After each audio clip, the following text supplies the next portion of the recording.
जननायक जयप्रकाश नारायण। एक शक्तिशाली सोच, एक अद्वितीय आत्मविश्वास।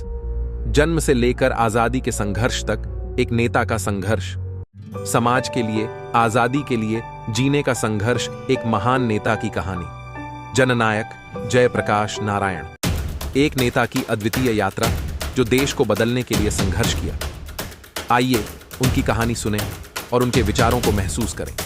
जननायक जयप्रकाश नारायण, आने वाले समय की महान कहानी।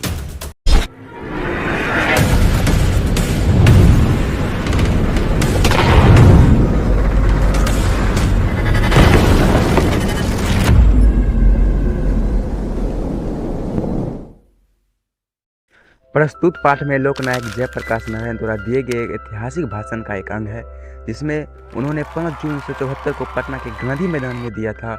भाषण को सुनने के लिए लाखों की संख्या में लोग पूरे देश से आए थे, जिसमें युवाओं का बोलबाला था।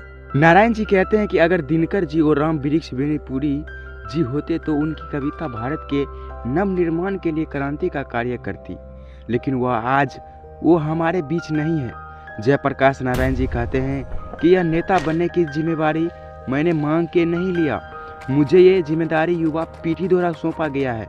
वो कहते हैं कि मैं नाम का नेता नहीं बनूंगा, मैं ये सब की बात सुनूंगा, लेकिन अंतिम फैसला मेरा हो। लेखक ने अपने परिवार की गरीबी के बावजूद अमेरिका में अपने बलबूते पर पढ़ाई की तथा वापस आकर कांग्रेस में शामिल हुए। जयप्रकाश बाबू से मिलने बहुत सारे नेता आए और उस सब ने उन्हें एक तरफ लोकतंत्र की शिक्षा दी और दूसरी तरफ लोगों के जुलूस को रोका गया।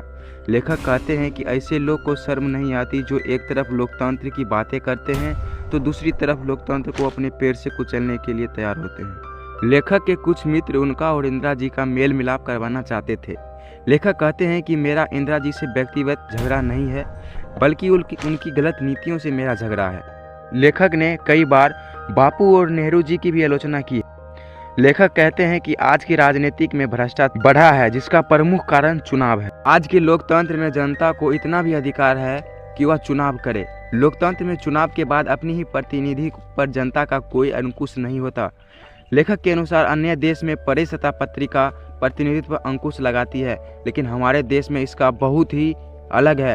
अंत हम कह सकते हैं कि जयप्रकाश नारायण जी की यह भाषण वाकई एक शानदार भाषण है।